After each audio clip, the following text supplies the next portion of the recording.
কিন্তু এই মাহফিলটাই 4 বছর ধরে আসি, কোনো ডিমান্ড নাই, কোনো কন্ডিশন নাই, দুলাভাই বলেন চলে আসি। আবার এই মাহফিলে যারা শ্রোতা আসে তাদের থেকে কোনো কালেকশনও নাই, আছে যা করেন আল্লাহর ওয়াস্তে। আবার আমরা যারা আসি তারাও আল্লাহর ওয়াস্তে, কোনো ডিমান্ড ছাড়াই আসি। তার মানে এইটাই আমার মনে হয় গোটা বাংলাদেশে যত মাহফিল হয় এই মাহফিলটার, আমি যত মাহফিল করেছি তার মধ্যে সম্ভবত এইটাই, যে একেবারে কোনো ডিমান্ড ছাড়াই, কোনো চাওয়া পাওয়া ছাড়াই একেবারে ইখলাসের সাথে আসি। সুতরাং এই মাহফিলের কবুলিয়াত আল্লাহর কাছে আছে বলে আমি বিশ্বাস করি এবং আল্লাহ যেন কবুল করেন, বলেন আমিন। তো আজকের এই মাহফিলে শ্রদ্ধাভাজন সভাপতি হিসাবে যিনি রয়েছেন হযরত মাওলানা হাফেজ আব্দুল আজিজ সাহেব, মুহতামিম সুবর্ণখালী হাফেজিয়া মাদ্রাসা। আজকে প্রধান অতিথি ছিলেন আমাদের প্রাণ প্রিয় ওস্তাদ, আমাদের রাহবার, আমাদের অগ্রজ, যারা আমাদের কোন পথে চলতে হবে, কিভাবে বলতে হবে, কিভাবে আচার ব্যবহার করতে হবে আমাদের শিখান, হাতে কলমে শিখান, প্র্যাকটিক্যালে শিখান, আদর্শ দিয়ে শিখিয়েছেন।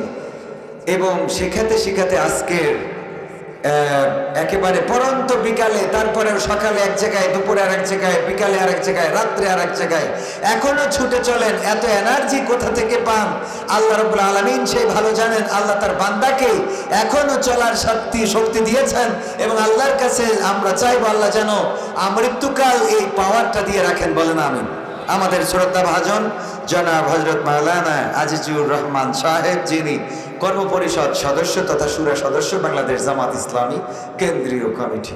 এবং আমরা প্রত্যাশা করি আমাদের এই সারসার নেতৃত্ব দিবেন সারসার গণমানুষের জন্য কথা বলবেন, সারসার মানুষের হয়ে মানুষের অধিকারের জন্য কথা বলবেন। বঞ্চিত মানুষ, নিপীড়িত মানুষ, লাঞ্ছিত মানুষ, যারা বিচার পায় না, বিচারহীন অবস্থায় আছে, যারা খাবার পায় না, ক্ষুধার্ত আছে, যারা বস্ত্র পায় না, বস্ত্রহীন অবস্থায় আছে, তাদের পক্ষে কথা বলার জন্য আল্লাহ রাব্বুল আলামিন আমাদের মুহতারাম মাওলানা আজিজুর রহমান সাহেবকে কবুল করে নিন, বলেন আমিন।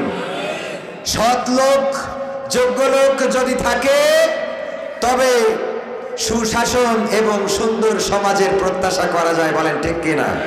আর সৎ লোক যদি না পাওয়া যায়, উপর থেকে শেখ হাসিনা কিন্তু একেবারে কম দেয় নাই, দিয়েছে কিন্তু সেগুলো খাটের নিচে ঢুকেছে, সুইস ব্যাংকে ঢুকেছে, বেগমপাড়ায় ঢুকেছে, সুইজারল্যান্ডে ঢুকেছে, দুবাইয়ে ঢুকেছে, আবুধাবিতে ঢুকেছে, সিঙ্গাপুরে, মালয়েশিয়ায়, থাইল্যান্ডে, বিভিন্ন দেশে চলে যাওয়ার কারণে শেখ হাসিনা দিয়েছে, সেইগুলো জনগণের কাছে আসে নাই। উনি খাতা কলমে দেখেছে জনগণ রে এত দিলাম, আর এই জনগণ আমার বিরুদ্ধে চলে যায়, এটা কিভাবে হয়? ঠিক না বে ঠিক? কিন্তু জনগণের কাছে আসে নাই। কেন আসে নাই? সৎ এবং যোগ্য নেতৃত্বের অভাব ছিল। তারা কলা চুরির বিচার করে বেড়াইছে, কচু চুরির বিচার করে বেড়াইছে, আর নিজেরা নদী, পুকুর, খাল, বিল, বাওর, হাওর সব চুরি করে নিয়ে গেছে। ঠিক না বে ঠিক? বিচার করতেছে, কি ব্যাপার? অমুকের বোর বেড়া ভাঙতে গেছিল। এই বেয়াদব, এত বড় বেয়াদব তুই? হ্যাঁ, আমাদের দেখে শিখতে পারিস না? ওদের দেখেই তো শিখেছে। কয়েকদিন পরে দেখা যায় চেয়ারম্যানের জুতো আর একজনের কাটাতে। ঠিক না বে ঠিক? পাওয়া যায় না, যায় না? যে বিচার করে বেড়ায় আর একজনের ঘর ভেঙে যাচ্ছে, অথচ ও যে 30 জনের ঘর ভেঙে দিয়েছে, এটা কিনা বিচার কর? আছে না নাই? এই জন্য এই জাতীয় নেতার নেতৃত্ব থেকে মুক্তি পাওয়ার দরকার আছে না নাই? এমন অযোগ্য নেতারা এসেছিল। এই মাহফিলটা 24 বছর, আজকে 23 বছর। গত বছর আমাদের কথা বলার জন্য একজন ব্যক্তিগত মানুষের আয়োজন, তাও বাধা দেওয়া হয়েছিল। এখন আমার দুলাভাই আছে সাক্ষী। এই মাহফিল পর্যন্ত করতে দিতে চাইনি। কোরআনের মাহফিল করলে তাদের ভয়টা কিসের? তারা বাধা দেয় কোন কারণে? কারণ তারা জানে এখানে চোরদের বিরুদ্ধে কথা হয়, ধর্ষকদের বিরুদ্ধে কথা হয়, যারা অন্যের বউ ভাগিয়ে নিয়ে যায় তাদের বিরুদ্ধে কথা হয়। এই জন্য এই নেতাগুলো এই কথা পছন্দ করে না। আমরা এই নেতাদের আর বাংলাদেশে চাই না। তাদের জন্য বর্ডারটা খুলে দিতে চাই। তাদের দেশে ছাড়া বাংলাদেশে এই নেতাদের জায়গা হবে না। যারা কোরআনের মাহফিল বাধা দেয়, যারা কোরআনের মাহফিল শুনতে দিতে চায় না, এই মাহফিল কোনো প্রতিষ্ঠানের নয়। এই মাহফিল আইন কামের জন্য করা হয় না। এই মাহফিলে নেতা নেত্রীদের প্রমাণ করা হয় না। এই মাহফিল আল্লাহর জন্য করা হয়। এটাও গত বছর বাধা দেওয়া হয়েছে। তোমাদের এত অসুবিধা হয় কেন? তোমাদের মাহফিল, কোরআনের মাহফিল করলেই তোমাদের জ্বালা বেঁধে যায় কেন? এই জ্বালাবাদ তো আবু জাহেলের, এই জ্বালাবাদ তো ফেরাউনের, নমরুদের, আর তাদের প্রেতাত্মা, তাদের উত্তরসূরিরা এখনো বাংলাদেশে রয়েছে, মাথা চাড়া দিয়ে উঠতে চায়। আর যিনি পালিয়ে গিয়েছে ওখান থেকে আবার ফোনে বলে যে তোমরা রেডি হও, আমি চট করে ঢুকবো। বলে না? বলে না? তাদের লিডার আল্লামা মামুনুল হক আমার মাহফিলে এসে বলেছিলেন, ফেরাউন, নমরুদ, আবু জাহেল এবং আব্দুল্লাহ বিন উবাই চারটা যদি এক পাত্রে গুলানো হয়, সেইটাই যা তৈরি হয় তার নাম হলো শেখ হাসিনা। চারটা জিনিস এক পাত্রে গুলাইলে তার সমন্বয়ে কি হয়? আমার কথা না, কার কথা? আল্লামা মামুনুল হকের কথা। এখন অনলাইনে আছে, আপনারা খুঁজে নিয়েন। যদি মনে করেন বানিয়ে বলছি, ওনার ব্যাপারে তো বানিয়ে বলার কিছু নেই, বলা যাবে। আমরা যখন মামুনুল হককে দাওয়াত দিলাম আমাদের মাহফিলে আসবেন না বলে, অনেক আলেম ওলামা, হাফেজ, মুফতি, মাদ্রাসার মুহতামিম দেদারসে প্রচার, এমনকি হেফাজতে ইসলামের অনেক নেতা এবং কর্মীরাও প্রচার করেছে আল্লামা মামুনুল হক কিন্তু ছুটি পড়ে আসবে না, তিনি দাওয়াত নেই নাই। আমরা কোনো প্রশ্নের অ্যান্সার করি নাই। কেন করি নাই? যে আমরা দেখাবো যেদিন প্রোগ্রাম হবে সেই দিন। যদি চুপ থেকে কোনো কিছুর উত্তর হয়ে যায় তাহলে চুপ থাকাই তো ভালো। একটা অ্যাড আছে দেখেন না, যে দাগ থেকে যদি ভালো কিছু হয় তাহলে দাগই ভালো। দেখেছেন কিনা? দাগ থেকে যদি ভালো কিছু হয় তাহলে দাগই ভালো। চুপ থেকে যদি ভালো উত্তর হয়ে যায় তাহলে চুপ থাকাই। যারা আমাদের ইসলামী আন্দোলনকে পঙ্গু করে দেওয়ার জন্য নেতা নেত্রীদেরকে, নেতা কর্মীদেরকে ফাঁসি দিয়েছে না দেয় নাই? ফাঁসি দিল, জেল দিল, রিমান্ডে দিল, দেশ ছাড়া করলো। এরপরেও যখন স্বাদ মিটল না, 1 তারিখে বললো তোরা ডাইরেক্ট নিষিদ্ধ। করেছে না করে নাই? 1 তারিখে নিষিদ্ধ করে 1 সপ্তাহ যায় নাই, আল্লাহ বলল 5 তারিখের মধ্যে তোদের আমি নিষিদ্ধ না, আমার বাংলাদেশের জমিন থেকে বয়কট করলাম, তোদের স্থান দাদার দেশে ছাড়া হবে না। সত্য বললাম তো? এরপরেও যাদের শিক্ষা হয় না, এদের শিক্ষা আর ওই নীল নদের সুবাইনে ছাড়া হবে না। আজকেও একটা অনুষ্ঠান দেখলাম, বলছে যে আমার একটা রোগ হয়েছে, ডাক্তারের কাছে গেছে, রোগ হয়েছে। কি রোগ? ডাক্তার, আমার খালি মনে হয় আগেই ভালো ছিল, আগেই এই রোগটা হয়েছে। যাই করি, পায়খানা ফিরতে গেলে মনে হয় আগেই তো ভালো ছিলাম, খাইতে গেলে মনে হয় আগেই তো ভালো ছিলাম। ডাক্তার, এই যে আগেই ভালো ছিলাম এর একটা চিকিৎসার একটু ব্যবস্থা করেন। আমি যাই করছি খালি মনে হচ্ছে আগেই তো ভালো ছিলাম। ডাক্তার বলছে এর ওষুধ আছে আমার কাছে, অসুবিধা নেই। প্রেসক্রিপশনে লিখে দিয়েছে, ওই হাঁসের ডিম, মুরগির ডিম দিলে হবে না, আমার দুলে ভাইয়ের ডবল কুসুমের ডিম আছে, ও দিলেও হবে না, ডাইরেক্ট রাজহাঁসের ডিম দেওয়া লাগবে। তো বলছে এটা খালি সেরে যাবে? কছে না, উপর দিয়ে খালি হবে না, এটা নিজ দিয়ে খাতে হবে। আগেই ভালো ছিলাম এটা নিজ দিয়ে খাওয়া ছাড়া তোদের এই রোগ সারবে না। এরকম আল্লাহর ওলি আছে না নাই? ওদের রাজহাঁসের ডিম ছাড়া আগেই ভালো ছিলাম এই কথা বলা সারবে না। আগে ভালো ছিলে, কত ভালো ছিল। এই ব্লাউজ কে দিয়েছে? ব্লাউজের অধিকারও ছিল সরকারি, আমরা যখন খেটি বানাই তাও ওকে। এই ফোন কে দিয়েছে? বাপ বিদেশে কষ্ট করে খেটে টাকা পয়সা ইনকাম করে ফোন একটা পাঠাইতেছে বিদেশ থেকে, অনেক কষ্ট করে এয়ারপোর্টে আনতেছে, আবার লেগেছে ট্যাক্স। লেগেছে না লাগে না? আবার ট্যাক্স, এই শীতে আবার সেই ওই দেশে অন করিল না, এই দেশে আবার অন হচ্ছে না, আবার যশোরে নিয়ে যেয়ে খুলতে যেয়ে আবার সেই মিস্ত্রি দিয়ে ধরল কত টাকা। দেওয়ার পরে হঠাৎ করে আমার কাকা বলছে এই মোবাইল কে দিয়েছে? তোর আব্বা দিয়েছে। শয়তান কোথাকার। মোবাইল বাপ কিনে বিদেশ থেকে পাঠাইলো কষ্ট করে, বাপের পরনে ছেঁড়া লুঙ্গি, ছেঁড়া প্যান্ট, ছেঁড়া জামা কাপড়, কাজ করতে করতে মাথার ঘাম পায়ে পড়ে, আর মোবাইল দেয় সরকার। পাইছেন কেউ? একজনও পাইছিলেন সরকারের মোবাইল? পাইছিলেন কি? ফোন খালি মাঝে মাঝে একটু কল দিয়ে বলতো আমি শেখ হাসিনা বলছি তোরা ভালো থাকিস। আমাদের কাছে কল আসতো না? হ্যাঁ। যাই হোক, আমরা এই কথা কেন বললাম? নেতার প্রয়োজন এমন যেই নেতা জনগণের অধিকার বুঝে দিবে। ঠিক না বেঠিক? আল্লাহর নবী এমন একটা সমাজ প্রতিষ্ঠা করলেন, আমরা রাসূলের সাহাবীদের কথা তো বাদই দিলাম, ইসলামের দ্বিতীয় খলিফার নামে নাম ওমর বিন আব্দুল আজিজ, যাকে দ্বিতীয় ওমর বলা হয়। নাম শুনেছেন না শোনেন নাই? ওমর বিন আব্দুল আজিজ এমন একজন নেতা হয়ে গেল, যেই নেতা সন্তান গেল রাষ্ট্রীয় ভবনে, বঙ্গভবনে যাওয়ার পরে দেখে খুরমা রয়েছে, একটা খেজুর নিয়ে গালের মধ্যে মুখের মধ্যে ভরেছে। ওমর বিন আব্দুল আজিজ বললেন, বাবা খুরমাটা বের করো। সন্তান বের করতে চাইল না। ছোট মানুষের সামনে যদি কাঠি লজেনটা ধরেন, এই কাঠি লজেন সে মুখে দিবে না, দিবে না। এটা যদি বলেন দিয়ে দাও, দিতে চাইবে না। তেমন খুরমাটা দিতে চাইল না। ওমর বিন আব্দুল আজিজ আঙ্গুলটারে মুখের মধ্যে ঢুকাইয়ে বাঁকা করে বের করে আনলেন। ছোট বাচ্চাটা কাঁদতে কাঁদতে মায়ের কাছে চলে গেল। ও মা, আমি একটা খুরমা মুখে ভরেছিলাম, আমার বাবা সেটা আঙ্গুল ঢুকিয়ে বের করে নিয়েছে। যখন সন্ধ্যাবেলা রাষ্ট্রীয় কাজ শেষে বাড়ি ফিরলেন, বেগম বললেন, ওগো ওমর বিন আব্দুল আজিজ, তোমার এই রাষ্ট্র চালানোর কোনো দরকার নাই। কেন দরকার নাই? কেন রাগ করলে গো বেগম? রাগ করবে না কেন? এই রাষ্ট্র কেন চালাও? তুমি এই রাষ্ট্রের প্রেসিডেন্ট, তুমি খলিফা, অথচ তোমার সন্তান একটা খুরমা মুখে দিয়েছে, আর সেই খুরমাটা তুমি আঙ্গুল ঢুকাই বাঁকা করে বের করে নিয়েছো। এমন প্রেসিডেন্ট তোমার হওয়ার দরকার নেই, সেটা ছেড়ে দিয়ে তুমি ভ্যান চালাই খাও। এরকম আমাদের নারীরা বলে না? বলে না? মাস্টারি করেন কিন্তু বেতন পান না, এমপিও ভুক্ত হয় নাই, এর থেকে ভ্যান চালাতে যাও তুমি। বলে না? বলে না? আচ্ছা, মাস্টারও ভ্যান চালাতে পারে, বেতন না পারলেও তো একজন মাস্টার। এটা তো বোঝা লাগে ভাই। আমাদের মা বোনদেরও যা হয়েছে, মানে টাকা দিলি ও কি করে দিয়েছে, ও সুদ খেয়ে দিয়েছে না ঘুষ, ওতে তো টাকা দিলি হয়েছে। কথা কয় না?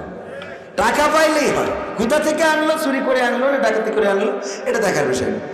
যে টাকা দিতে পারে না, বিদেশে থাকে, হক হালাল ভাবে চলে, টাকা পাঠায় কম। আর একজন বিদেশে থাকে, দুর্নীতি করে, 2 নম্বরই করে, বসের টাকা মেরে খায়, সে টাকা পাঠায় বেশি। বউ ফোন দেবে, কয় তোমার বিদেশ থাকতে কয় কিনা? বলে না? বলে না? নীতির পথে থাকলে কি বেশি ইনকাম করা যায়? না, যায় না। ভাইয়ের আমার, ওমর বিন আব্দুল আজিজের বেগম সাহেবা যখন বলল রাষ্ট্রীয় ক্ষমতা ছেড়ে দাও, প্রেসিডেন্ট হওয়ার দরকার নাই, কারণটা কি? কারণ হলো তুমি সন্তানের মুখ থেকে খুরমাটা কেন বের করে নিয়েছো? ওমর বিন আব্দুল আজিজ বললেন, ওগো আমার স্ত্রী, তুমি কি জানো না ওই রাষ্ট্রের মধ্যে যেই খুরমাগুলো এসেছে সব রাষ্ট্রীয় সম্পদ, ওটাই বাইতুল মাল বা ওটাই রাষ্ট্রীয় বিভিন্ন জায়গা থেকে ট্যাক্স ভ্যাট হিসাবে এসেছে। ওই খুরমায় আমার কোনো অধিকার নাই, ওটা জনগণের অধিকার, জনগণকেই বুঝিয়ে দিতে হবে। সুতরাং এই খুরমা আমার সন্তান খাবে, আর কিয়ামতের ময়দানে আমার বিচারের কাঠগড়ায় দাঁড়ানো লাগবে যে তোমার সন্তান রাষ্ট্রের একটা খেজুর অন্যায় ভাবে খেয়েছিল, খুরমা খেয়েছিল, তার কৈফিয়ত দাও। বলো বেগম, এই দুনিয়ার এইটুকু কষ্টের বিনিময়ে কি ওই পরকালের মুসিবত থেকে মুক্ত থাকা ভালো নাকি খারাপ? বেগম সাহেবা বলল, আমার ভুল হয়েছে, যেহেতু এতটা স্বচ্ছ সৎ তুমি, সুতরাং তোমার সৎ টাকাটাই আমি অ্যাকসেপ্ট করব। ওগো আমার ভাইয়েরা, শুধু তাই নয়, ওমর বিন আব্দুল আজিজের কাছে একবার এক বন্ধু আসলো গল্প করার জন্য। গল্প করছেন, রাতের অন্ধকারে কথা বলছেন। ওমর বিন আব্দুল আজিজ আলোতে কথা বলছেন, ল্যাম্প ধরানো অথবা সেই সময় যে মশাল বাতি ধরানো।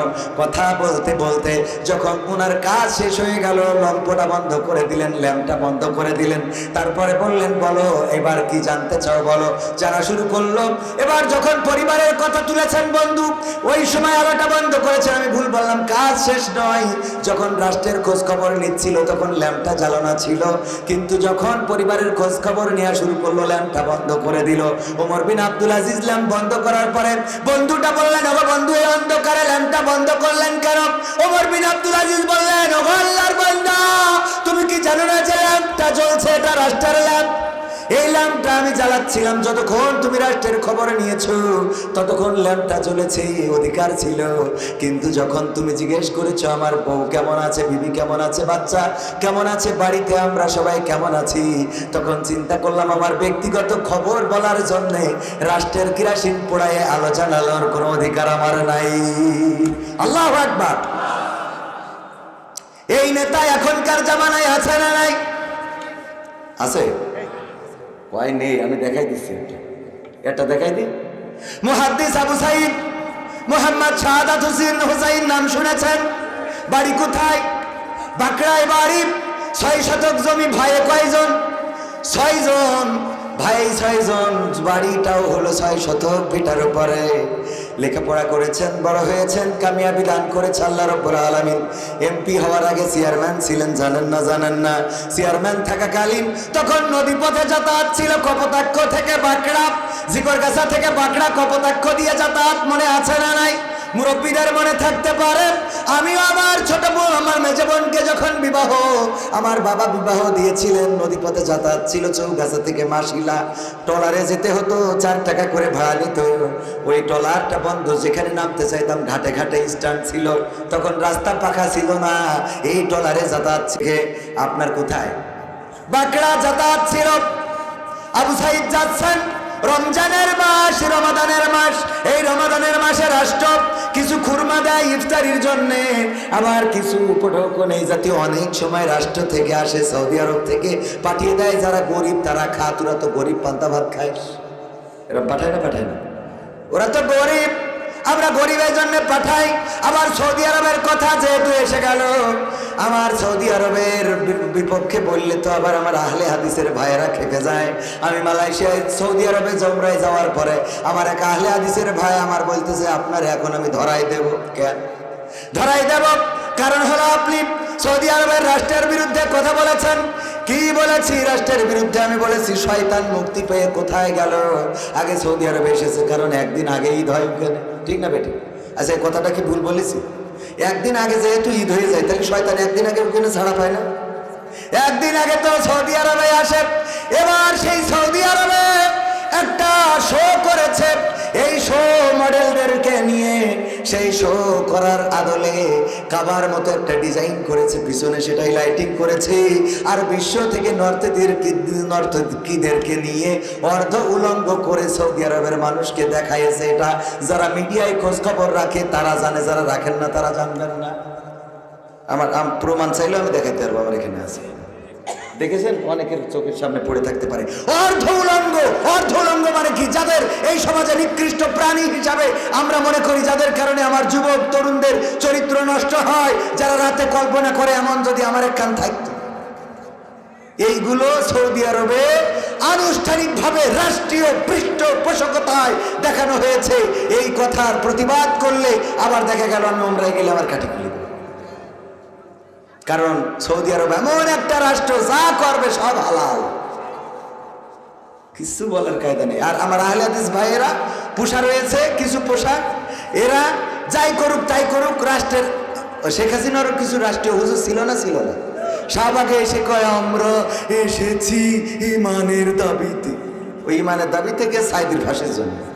কত বড় ইমান ওর, কত বড় ইমান! লোকজন সামনে, ওরা বোর্ড ডাকলো, আসবেন আপনার, আসবেন, শুনুন একটু দেখি তাহলে আসেন, একটু জিকির করে না, জায়গা করে দেন। লা ইলাহা ইল্লাল্লাহ, লা ইলাহা ইল্লাল্লাহ, লা ইলাহা ইল্লাল্লাহ, লা ইলাহা ইল্লাল্লাহ, লা ইলাহা ইল্লাল্লাহ মুহাম্মাদুর রাসূলুল্লাহ। ওগো আমার ভাইরা, আমার যুবকেরা, তরুণেরা, কিশোরেরা, যারা দাঁড়ানো, এই মাহফিলটা কিসের মাহফিল? কোরআনের মাহফিল। আল্লাহ রাসূলের ভাষায় এটা হলো রিয়াজুল জান্নাত, জান্নাতের বাগান। ওগো আমার যুবকেরা দাঁড়িয়ে যারা আছেন, যদি এই জান্নাতের বাগানে বসেন, আজকের এই বসাটা আপনার নাজাতের ওসিলা হয়ে যেতে পারে। আজকের এই বসাটা আপনার দুনিয়ার কল্যাণ, আখিরাতের কল্যাণ হিসাবে আল্লাহ কবুল করে নিতে পারেন। আমার যুবকেরা, তরুণেরা, বসার জন্য বলবো, এখানে বসবেন, শুনবেন। যদি আমল করতে পারেন তাইলে আল্লাহ রাব্বুল আলামিন এই আমলের ওসিলায় দুনিয়ার জীবন, আখিরাতের জীবন সুন্দর করে দিবেন। বলেন সুবহানাল্লাহ। আমরা দুই ভাই, কয় ভাই? আমি একটু মাদ্রাসায় মোটামুটি 2 ক্লাস পড়েছি, আর ইসলামী আন্দোলনের সাথে সম্পৃক্ত থেকেছি, ছাত্র সংগঠনের সাথে ছিলাম, মুরব্বী সংগঠনে 2014-তে শপথ নিয়েছি মালয়েশিয়াতে। এখানে অগ্রসর কর্মী এখন আপাতত। ভাইয়েরা আমার, কোরআন হাদিস নাড়াচাড়া করার কারণে, কোরআন হাদিসের পথে থাকার কারণে যশোরে এখন প্রোগ্রাম করার মতো সময় হয় না। আজকে এই মাহফিল করে কালকে ভুলাই, তারপরের দিন লালমনিরহাট, তারপরের দিন কুড়িগ্রাম, তারপরের দিন দিনাজপুর, তারপরের দিন আবার যশোর অঞ্চলে চুয়াডাঙ্গায় না ঝিনাইদহে, খেয়াল নেই। ওগো আমার ভাইয়েরা, এটা কিসের সম্মানে? যদি কোরআন না বলতে পারতাম তাইলে এই স্টেজে কি বসাতেন? না, বসাতেন না। দুই কলম জানার কারণে আল্লাহ এই স্টেজে বসাইছেন। আমার যুবকদেরকে বলবো, তরুণদেরকে বলবো, পথহারা হওয়া যাবে না, পথভ্রষ্ট হওয়া যাবে না। যদি আল্লাহর পথে আসতে পারেন, থাকতে পারেন, চলতে পারেন, আল্লাহ দুনিয়ার জীবনটা সুন্দর করে দিবেন আর আখিরাতের জীবনটা মুক্তির করে দিবেন। বলেন সুবহানাল্লাহ।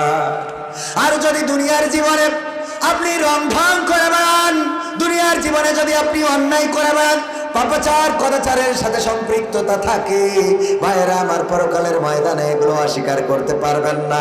যদি বলেন আমি পীর সাহেব ছিলাম, জামাত ইসলামের কর্মী ছিলাম, আমার আল্লাহ ওই দিন আল ইয়াউমা নাখতিমু আলা আফওয়াহিহিম ওয়া তুকাল্লিমুনা আইদিহিম ওয়া তাশহাদু আরজুলুহুম বিমা কানু ইয়াকসিবুন। আমার আল্লাহ বলছেন ওই দিন আমি তোমাদের মুখে আঠা লাগিয়ে দেব, তোমাদের জবানটা বন্ধ করে দেব, তোমাদের হাতের জবান খুলে দেব, তোমাদের পায়ের জবান খুলে দেব, তোমাদের হাত আমার সাথে কথা বলবে, তোমাদের পা তোমাদের কৃতকর্মের সাক্ষ্য দিয়ে দেবে। ও আমার যুবকেরা, এই হাত দিয়ে কতটা রাত জেগে ফ্রি ফায়ার পাবজি খেলো, এই হাত দিয়ে কার সাথে চ্যাটিং করো, ব্যাটিং করো, এই পা দিয়ে কার কাছে হেঁটে লাইলাতুল ফেব্রুয়ারি আসে না নাই? তুমি মোটর সাইকেলে গিয়ার দিয়ে চলে গেলে গদখালিতে লাইলাতুল ফেব্রুয়ারি পালন করার জন্য। ওই দিন কিন্তু হাত বলবে, হাত দিয়ে ফুল দিয়ে বলেছিল আই লাভ ইউ, ঠ্যাং বলবে হ্যাঁ এরকম করে ভেঙে বসেছিল, কথা কয় না, সব বলে যাবে। ও আমার যুবকেরা, ওটা যেমন বলবে আজকের এই মাহফিলে যারা আছেন, মাহফিলে যারা বসেছেন, দাঁড়িয়েছেন, আল্লাহ রাব্বুল আলামিনের কাছে ওই দিন এই হাত, চোখ, কান, নাক, মুখ তারাও বলবে আল্লাহ তোমার এই বান্দা একদিন মাহফিলে ছিল, শীতের রাত দাঁড়িয়েছিল, বসেছিল, কোরআনের কথাগুলো শুনেছিল, পা বলবে কথা সত্য, আমার এই পায়ে হেঁটে হেঁটে গিয়েছিল, এই পায়ে হেঁটে অথবা বাইক চালিয়ে অথবা সাইকেল চালিয়ে গিয়েছিল, চোখ বলবে হ্যাঁ আমিও সাক্ষ্য দিচ্ছি গো আল্লাহ, এই চোখ দিয়ে কবির বিন সামাদ, আজিজুর রহমান আরো যে বক্তাগুলো ছিল তাদের আলোচনাগুলো শুনেছিল, কান বলবে কথা সত্য আমার কানেই তো শুনেছিল। ওই দিন হতে পারে এটাই আপনার নাজাতের ওসিলা। সবাই জোরে জোরে বলেন সুবহানাল্লাহ। ভাইরা আমার, আমি এখনো শুরু করিনি, শুরু করব। আমি মুহাদ্দিস আবু সাঈদ সাহেবের উদাহরণটা কেন দিচ্ছি, নেতার মতো নেতা কেন হতে হবে? মুহাদ্দিস আবু সাঈদ সাহেব চেয়ারম্যান, উনি ইন্তেকাল করেছেন রাহিমাহুল্লাহ, চলে গিয়েছেন পৃথিবী ছেড়ে। আল্লাহ কবরটারে জান্নাতের বাগান বানান, বলেন আমিন। এই মানুষগুলোর কথা পত্রিকায় আসে না, এই মানুষগুলোর কথা মিডিয়ায় আসে না, এই মানুষগুলোর কথা পেপার পত্রিকায় ছাপা হয় না, বরং ছাপা হয় আজকেও দেখলাম আর টিভি নিউজ, আজকেও দেখলাম লিখেছে পরিমণি আবারও প্রেমে পড়েছে, বলেন সুবহানাল্লাহ। নাউজুবিল্লাহ, আস্তাগফিরুল্লাহ, আমার ভুল হয়েছে, মানে ওই বলতেছে একমুখ হয়ে গেছে আর কি। না মনে করছেন যে জাইনে বুঝে বলেনি, তা না, জাইনে বুঝে বলে টেস্ট করলাম, কারণ মাঝে মাঝে পরীক্ষা নেওয়ার দরকার আছে না নাই? আমরা মাহফিল শেষ না করে চলে যাবো, কে কে হাত উঁচু করেন? দেখেন তাও ঝোঁক মারছিল যে হাত করব না করব আছে না নাই? ভালো করে শোনা লাগবে, যদি ভালো করে না শোনেন বিপদে পড়বেন। অনেকেই মাহফিলে এসে ঘুম দেয়, আছে না নাই? ঘুম দেয়, ঘুম পড়েছে, ও আধা ঘুম আধা কাক ঘুম, আমরা কাক ঘুম বলি। মাহফিলে কালেকশন চলছে, কালেকশনের সময় তো আরো ঘুম বেশি আসে না কো, কারণ টাকা যেন না দেয়া লাগে। হুজুর বলছে 50,000 টাকা কোন আল্লাহর বান্দা আছেন দেবেন? একটু হাত উঁচু করেন। যদি 50,000 টাকা দেন, বাপ মরি গেলি জান্নাতে যাবে, মা মরি গেলি দোতলায় থাকবে। কত রকম আমরা বলি না, আমরা কত রকম আশার বাণী শোনাই, সুর দিয়ে দিয়ে বললো বাবা রে, মা নাই বাবা নাই, 50,000 টাকা কি দিয়া যায় না? আমি দোয়া করে দেবো মুসাফির মানুষ, যদি দাও তোমার মা বাবা জান্নাতে থাকতে পারে। এত সুন্দর করে সুর দিয়ে বলার পরেও কেউ রাজি হয় নাই, কারণ কৃপণ আল্লাহর ওলি আছে না নাই? ওদের যত সুর দিয়ে বলেন, যত ভালো করে বলেন, ওদের মনটা গলে না, মনটা পাষাণ পাথর হয়ে গেছে। ওই যে আল্লাহর বান্দা বান্দা ঘুমাচ্ছে, হঠাৎ করে হুজুরির হয়ে গেছে রাগ, এতক্ষণ ধরে ওয়াজ করলাম না দেখি কোনো শব্দ করে না, কেউ হাত তো তোলে না। এবার ওয়াজ করা বাদ দিয়ে ধমক দেওয়া শুরু করেছে, এই 50,000 টাকা দেওয়ার মতো কে আছেন হাত উঁচু করেন। ও ঘুমিতে উঠে পরে বলছে নাম কি? নাম হলো মাহবুবুর রহমান। আল্লাহ মাহবুবুর রহমানকে কবুল করো, তোমার বান্দা 50,000 টাকা এই মাহফিলে করলো দান, আল্লাহ 14 গোষ্ঠী জান্নাতে দিয়ে দাও। সবাই জোরে জোরে বলেন আমিন। তো বলছে আল্লাহ কালকে বিড়ি না খালি যে পায়খানা হবে না, আমার সেই 1 প্যাকেট বিড়ি কেনারও টাকা নেই। এখন উপায় কি? পরের দিন আমার মুহতারাম শ্রদ্ধাভাজন মাওলানা আজিজুর রহমান সাহেবের কাছে গিয়েছে, হুজুর বিপদে পড়ে গেছে। কি বিপদ? আমি মাহফিল শুনতে যাই, আধো আধো ঘুম। হুজুর কালেকশন করছে, বুঝতে পারি নাই। বলছে 50,000 টাকা দেবেন, কে কে হাত উঁচু করেন। আমি খালি হাত উঁচু করেন এটা শুনে হাত উঁচু করেছি, আগের লাইন শুনি নাই। এখন কি হয়েছে? আগের লাইনে বলেছে 50,000 টাকা কে দেবে? আমি তো 50,000 টাকা কমতে দেবো, 5 টাকার 1 প্যাকেট আকিস বিড়ি কেনার টাকাও তো পকেটে নেই। হুজুর দোয়া করে দিয়েছে আমার 14 গোষ্ঠী যেন জান্নাতে থাকে। এখন টাকা যে দিতে পারবো না, এর জন্য কি আবার মা বাপ 14 গোষ্ঠী বের করে নিয়ে আসবে নাকি জান্নাতে? এই জন্য মন খুলে কান খুলে বিবেক দিয়ে ওয়াজ শোনার দরকার আছে না নাই? শুধু আমার কথার কারণে না, আল্লাহ রাব্বুল আলামিন কোরআনে বলে দিয়েছেন ওয়াইযা কুরিয়াল কুরআনু ফাসতামিউ লাহু ওয়া আনসিতু লাআল্লাকুম তুরহামুন। আমার আল্লাহ বলছেন যখন তোমাদের সামনে কোরআন থেকে বলা হবে, কোরআন থেকে পড়া হবে, তখন তোমরা চুপ থেকে তোমাদের বিবেকের কানটা খুলে দেবে, হৃদয়ের কানটা খুলে দেবে। উপরের কান দিয়ে শুনবে না, কারণ উপরের কান দিয়ে এক কান দিয়ে শোনে আর এক কান দিয়ে বের করে আসে না নাই। কিন্তু হৃদয়ের কান দিয়ে যদি কেউ শোনে তাইলে সেটাই শোনা হয়।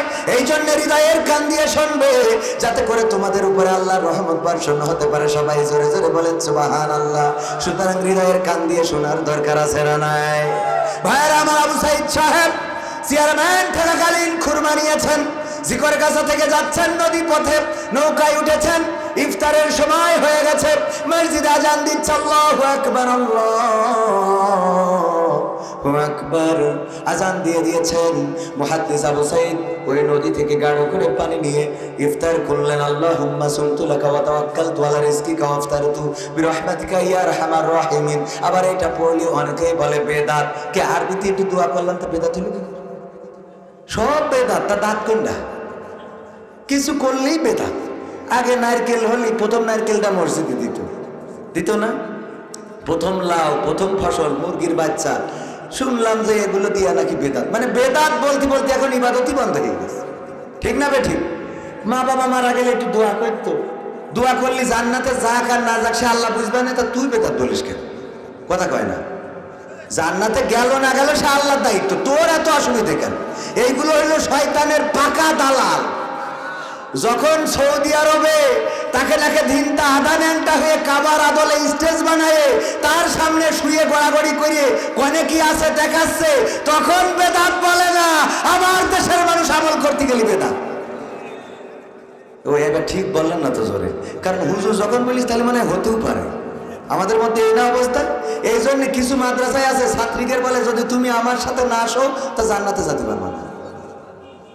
তাও তো আপনারা নাউজুবিল্লাহ বলেন না, মনে করেন তাহলে এটাও মনে হয় ঠিক আছে। মানে হুজুর তো এটা মানে যদি বিশ্বাস নয় মোবাইল খোঁজেন, দেখেন জাহান্নামের ভয় দেখায়, জাহান্নামের ভয় দেখায় মাদ্রাসার শিক্ষকেরা পর্যন্ত ছাত্রীদের সাথে আকাম কুকাম করে। আছে না? নাই? না থাকলে খুঁজে দেবো আমি, আমার কাছে আসেন। এই কথাগুলো বলে না হুজুর। তো হুজুর যদি পুরুষের সাথে বাচ্চা ছেলের সাথে বলৎকারও করে, বাড়ি এসে যদি ফ্যামিলি বলে কয় খবরদার পুরুষ যা হয়ে গেছে, ওরে আল্লাহ, এইগুলো বলে বলে এই অপরাধগুলো প্রমোট করা হচ্ছে। মানে না মানে সত্য কথা বলছি, এগুলো বলে না বলেই আজকে যা ইচ্ছা তাই করে যাবে। তার মানেটা কি? মুখে বলবেন। আমি সেই জন্য 2টা আয়াত নিয়েছি পবিত্র কোরআনের সূরা সফের, মনে আছে আপনাদের? 61 নম্বর সূরা 28 নম্বর পারা 2 এবং 3 নম্বর আয়াতে আল্লাহ বলছেন ইয়া আইয়ুহাল্লাযীনা আমানু লিমা তাকুলুনা মা লা তাফআলুন ওই ইমানদারের এমন কথা বলো না যা তোমরা কাজে পরিণত করো না। কার কথা? পরের আয়াতেই বলছেন কাবুরা মাকতানি ইনদাল্লাহি আন তাকুলু মা লা তাফআলু। এটা আল্লাহর কাছে অত্যন্ত অপছন্দের, অত্যন্ত ঘৃণার, অত্যন্ত ক্রোধের যে তোমরা যা মুখে বলো তা কাজে করো। এরকম মানুষ আছে না? নেই? বললো যে পালাবো না, প্রয়োজন হলে ফখরুলের বাসায় গিয়ে উঠবো। আমি ঠাকুরগাঁও যে দেখি না ওর বাসায় উঠবো। তাহলে কথা যা বললো কাজে তা করিছে? বলেন কত বড় শয়তান। কথা যা বলে কাজে তা আছে না নাই? আবু সাইদের এই ঘটনাটা বলেই শুরু করব। ভাইয়েরা আমার, মুহাদ্দিস আবু সাইদ রাহিমাহুল্লাহ যাচ্ছেন নৌকায় চড়ে। তখন নৌকায় চড়া জায়েজ ছিল না। এখন কিন্তু জায়েজ নেই। এখন গোপনে গান গায়, ও আমার দরদি আগে জানলে তোর ভাঙা নৌকায় চড়তাম না, ভাঙা নৌকায় চড়তাম না, আর এই বিপদে পড়তাম না। ওরে বর্ডারে দেখাইলাম ধরা, ছাড়াইনোর লোক তো পাইলাম না। আগে জানলে তোর ভাঙা নৌকায় চড়তাম না। ঠিক না বেঠে? ভাঙা নৌকায় আজকে দেখেন যারা ট্রাইব্যুনাল বানিয়েছিল বিচার করার জন্য, ওই ট্রাইব্যুনাল যারা বানিয়েছিল, যারা ইন্ধনদাতা ছিল, আজকে দেখলাম সবগুলো ওই ট্রাইব্যুনালের আদলে বিচার হচ্ছে। পরের জন্য যদি খানা খোঁজরে, সেই খানায় তুমি পড়বা মনে রেখো রে। পড়া লাগে না। ষড়যন্ত্র করেছিলেন, আল্লাহ বললেন ওমাকারু ওমাকার আল্লাহ আল্লাহু খায়রুল মাকিরিন।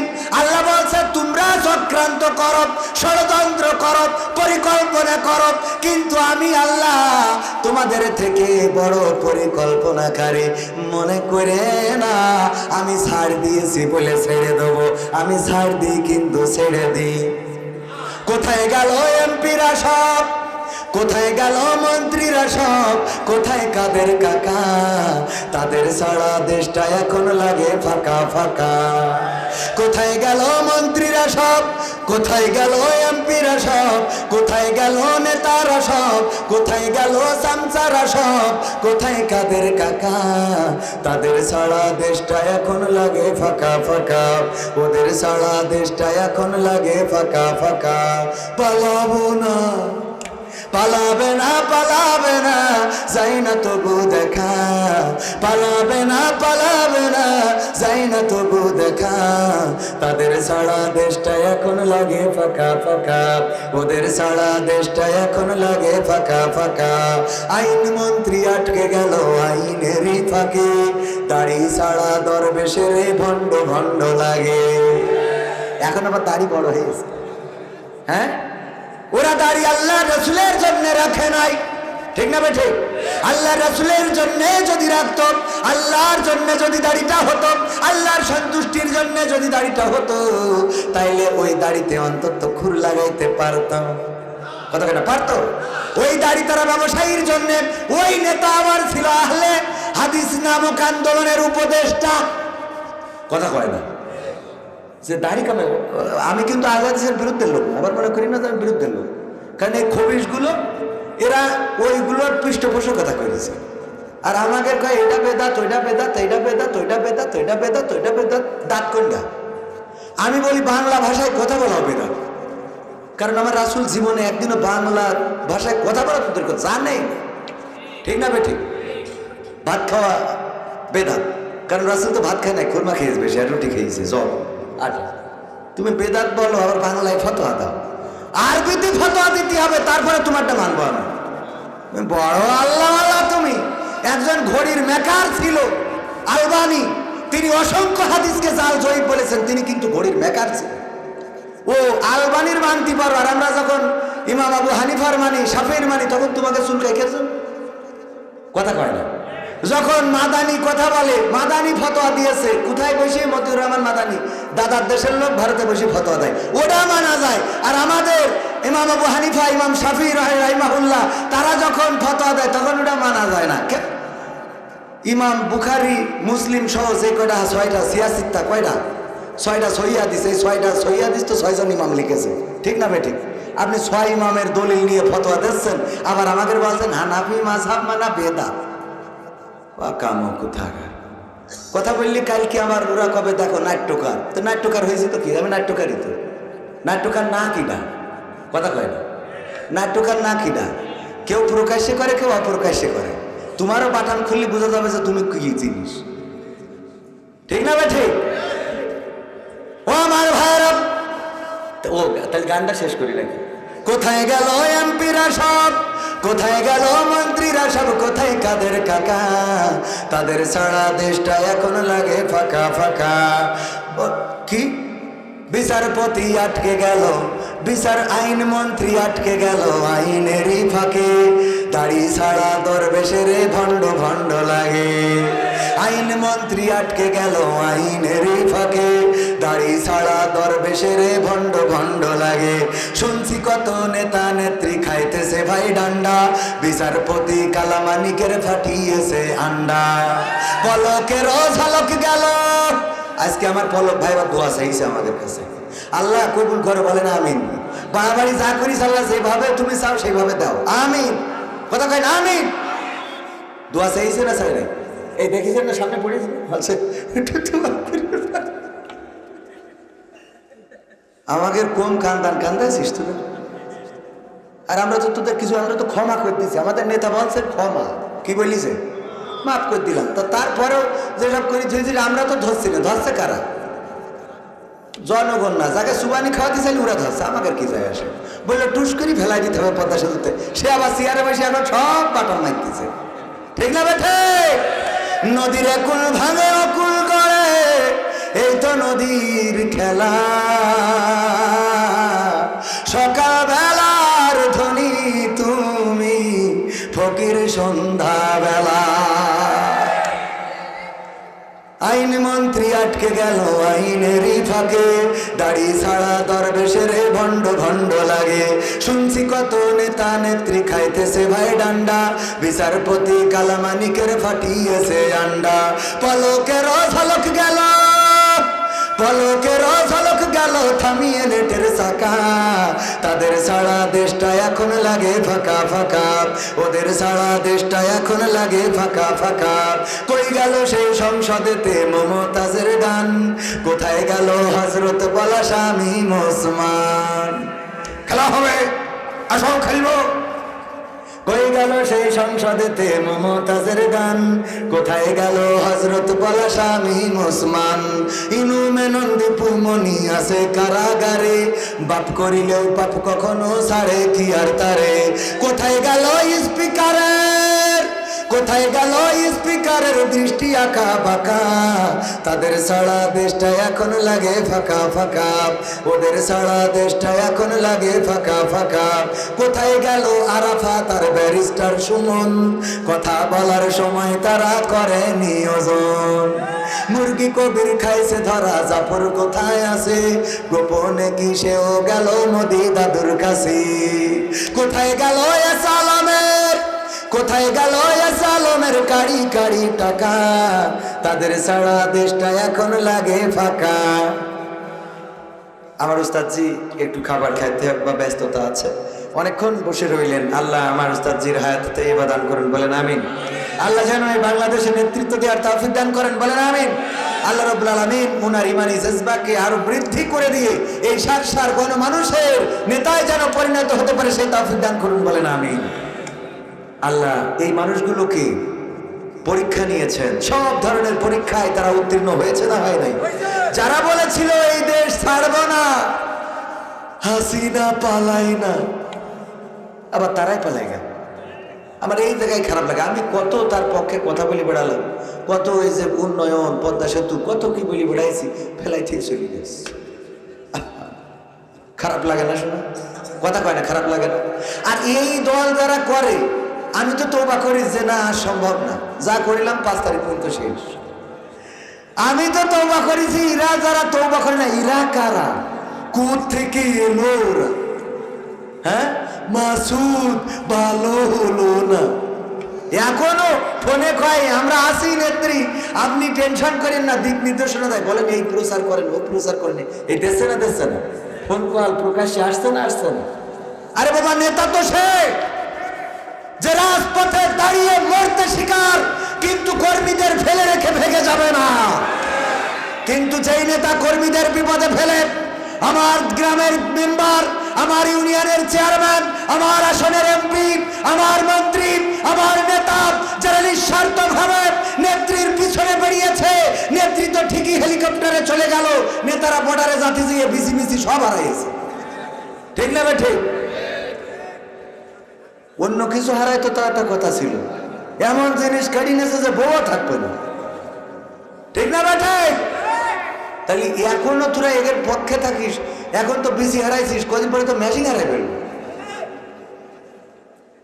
আর কত বলো, এরপরে যদি হেদায়েত না, এটা তো হেদায়েতের কথা বলছি। ঠিক না বে ঠিক? ভাইয়েরা আমার, মুহাদ্দিস আবু সাঈদ রাহিমাহুল্লাহ দূর নিয়ে যাচ্ছেন নৌকায় করে, আজান হয়ে গেল নদী থেকে, আমরা গেড়ো বলি, হাতের তালুতে পানি উঠাই নিয়ে ইফতার করলেন। ইফতার করার সময় নৌকায় আরো লোক থাকে না, নৌকায় যারা রয়েছে, তখন তো নৌকায় লোক বেশি ছিল, কারণ তখন নৌকায় ছিল বেশি। কিস্তি নবীর কিস্তি, ওগো আমার ভাড়া, নৌকায় যখন অন্য লোকেরা বলতেছে, ওগো চেয়ারম্যান সাহেব, আপনি তো দেখছি খুরমা নিয়ে যাচ্ছেন, খেজুরের প্যাকেটগুলো প্লাস্টিকের হয়, দেখা যায় না, আমার যদি কার্টুনের হয় তাও গায়ে ছবি থাকে না, ওই তো দেখছি খুরমা, এই খুরমাগুলো নিয়ে যাচ্ছেন, অথচ আপনি ইফতার করলেন নদীর পানি দিয়ে, অপরিষ্কার পানি, এই পানিতে ময়লা আছে, জীবাণু আছে, তারপরেও সেটা দিয়ে কেন ইফতার করলেন? আপনি যদি এখান থেকে দুইটা খুরমা বের করে নিয়ে ইফতার করতেন, তাহলে ইফতারটাও হয়ে যেত, আবার সুন্নতটাও আদায় হয়ে যেত, কারণ ইফতার খুরমা দিয়ে ইফতার করা সুন্নত। বলেন ঠিক না বে ঠিক? জানেন না, অনেকেই বলে পেয়রা দিয়ে ইফতার করেন, আমরা পেয়রা দিয়ে করবো না, করবো কি দিয়ে? খুরমা দিয়ে। আগে অনেকেই পানি খায়, আগে পানি খাবেন না, খাবেন কি? খুরমা বিসমিল্লাহ বলে ইফতার করলে হয়ে যায়। আপনি দোয়া পড়েন না পড়েন, কোনো অসুবিধা নাই, বাধ্যতামূলক মনে করার কিছু নাই। ও আমার ভাইরা, অনেক বিষয় আছে আমরা বাধ্যতামূলক মনে করি, সেইগুলো বেদাত, কিন্তু বাধ্যতামূলক মনে না করলে বেদাত হবে না। বাবা মারা গেছে, 3 দিন পরে মিলাদ দিতে হবে, 40 দিন পরে 40 করতে হবে, আর গরু জবাই করে খানার আয়োজন করতে হবে। এইগুলো যদি বাধ্যতামূলক মনে করেন, আর যদি মনে করেন এইগুলো করলে আমার আব্বা জান্নাতে যাবে, তাইলে এটা বেদাত। কথা কি ক্লিয়ার? কথা বুঝতে হবে, আগে না বুঝে লাফ দিলে হবে না। কথা বুঝার দরকার আছে না নাই? হাত যদি বুকের উপরে বাঁধেন অসুবিধা নাই, পেটের উপরে বাঁধেন অসুবিধা নাই, নাভির উপরে বাঁধেন অসুবিধা নাই। আমাদের অসুবিধা হলো আল্লাহর রাসূল সাল্লাল্লাহু আলাইহি সাল্লাম 3 জায়গায় হাত বেঁধেছেন, জোরে আমিন বলেছেন, আস্তেও বলেছেন, সহিহ হাদিস আছে। কিন্তু এইগুলো নিয়ে মত বিতর্ক, মত পার্থক্য, সিম্পল বিষয়, আমরা ইখতিলাফ করি, কিন্তু এটা করতে যেটা করে ফেলি, আমরা মনে করি এটা করা যাবে না, এটা অল্প স্বল্প ছোটখাটো ব্যাপার, কিন্তু এটা করা যাবে না মনে করি, যখন মাথা ফাটাফাটি করি, ওটা স্পষ্ট হারাম। ওটা কি? মাথা ফাটাফাটি করা কি হারাম? হারামটা করতেছে ছোট একটা বিষয় নিয়ে। এক জায়গার এক ইমাম সাহেব, সে যে শোনে যে এখানে ইমাম চেঞ্জ হয়, কেন? 2 গ্রুপের পাওয়ার বেশি। যখন আহলে হাদিসের লোক পাওয়ারে আসে, তখন আমিন জোরে বলা লাগে, হাত কপালে বুকের পরে বাঁধা লাগে। আর যখন মাযহাবপন্থীরা ক্ষমতায় আসে, তখন যে নাভির পরে বাঁধা লাগে। এই জন্য ইমাম যাকে পাওয়ার থাকে তারাই ইমাম রাখে, অন্যরা চলে যায়। তো এই কারণে ও ইমাম সাহেব দেখলো যে ঠিক আছে, আমার ইমামতি যদি রাখতে হয়, 2 দলেরই মন রক্ষা করার জন্য ও নামাজ পড়ার সময় বলছে আল্লাহু আকবার বলি, কপালে হাত বেঁধে। নামাজ শেষে বলছে যে হুজুর, এতদিন তো তাও একটু লিমিটেডের মধ্যে ছিল, যে নাভির থেকে বুক পর্যন্ত উঠা নামা করেছে, আজকে তো সব ছাড়াই কপালে বাঁধতেছেন, এইটা কই হাদিসে আছে? বলছে এটা কোনো হাদিসই নেই, এটা আমি তৈরি করেছি। কেন করেছেন? কারণ আমি দেখলাম নাভির উপরে হাত বাঁধা, সেটা হাদিসে আছে, বুকের উপরে হাত বাঁধা, সেটাও হাদিসে আছে। কিন্তু এই জায়গায় এই 2টা বিষয় নিয়ে মত পার্থক্য করে যারা যখন পারে আসেন, তারা সেই ইমাম তাড়িয়ে দেন যে ইমাম আপনাদের মন মতো হয় নাই। এই জন্য আমি 2 দলকে খুশি রাখার জন্যে কপালে হাত বাঁধেছি, যে ওই জায়গা বাদ থাক, কপালে বাঁধি। আর এর আরেকটা কারণ হলো, আমার বোঝা শেষ, আমাদের নাভি অথবা বুকে ডামেন ঢাক না। আমাদের সমস্যা হলো কপালের, এই জন্য আমি কপালে হাত বেঁধে ঠিক করছি। ঠিক না ভাই? ঠিক। আমাদের দোষ কিসে?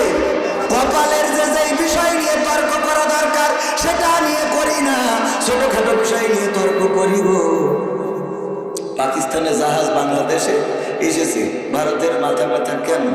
ইসরায়েলি জাহাজ আসলে কি তারা খুশিতে? আপনি যখন তো দিয়ে দিয়েছেন, আমরা আবার কি হুজুর শুনছি পরিমণি নাকি নতুন করে প্রেমে পড়েছে, সেটা তো খালি গায়ে বলা। পত্রিকায় এসেছে না আসে নাই? পত্রিকায় এসেছে, টেলিভিশনে নিউজ হবে, আবার আমার সাংবাদিকরা মাইক্রোফোন ধরে বলবে আপনি যাকে প্রেম করেছেন সে কি? আরে বাবা, নিজের বউ ঘরে থাকে না, আর একজনের বউ ঠিক করে বেড়ায়। সম্মানিত ভাইরা আমার, লিল্লাহে তাকবীর। প্রধান বক্তার আগমন, প্রধান বক্তার আগমন। মাহফিলের পক্ষ থেকে, মাহফিলের পক্ষ থেকে জনাব মিজানুর রহমান সাহেবের আগমন, মিজানুর রহমান সাহেবের আগমন। মিজানুর ভাই না আবুল হাসান? ও আবুল, নারায়ে তাকবীর। আবুল হাসান সাহেবের আগমন মাহফিলের পক্ষ থেকে, মাহফিলের পক্ষ থেকে। সবার সাথে আবারও দেখা হবে, কথা হবে, সে পর্যন্ত আল্লাহ সকলকে ভালো রাখুন। কথা যতটুকু বলেছি ভুল ত্রুটি হয়ে থাকলে আমার অযোগ্যতা, আমার মূর্খতা, আমার অজ্ঞতা আল্লাহ যেন ক্ষমা করেন। ভালো যেটুকু বলেছি আল্লাহ রাব্বুল আলামিন তৌফিক দিয়েছেন, সকল কৃতিত্ব তার। সম্মানিত ভাইরা, যুবকেরা, তরুণেরা, কিশোরেরা সবাই বসে যান, মাহফিলের পরিবেশটা সুন্দর করে দেব এবং আমরা মাহফিল শেষ না করে কেউ যাব, মনে থাকবে ইনশাআল্লাহ। আল্লাহ আমাদের সবাইকে সেই তৌফিক দান করুন। ওয়া মা তৌফিক ইল্লা বিল্লাহ। আসসালামু আলাইকুম।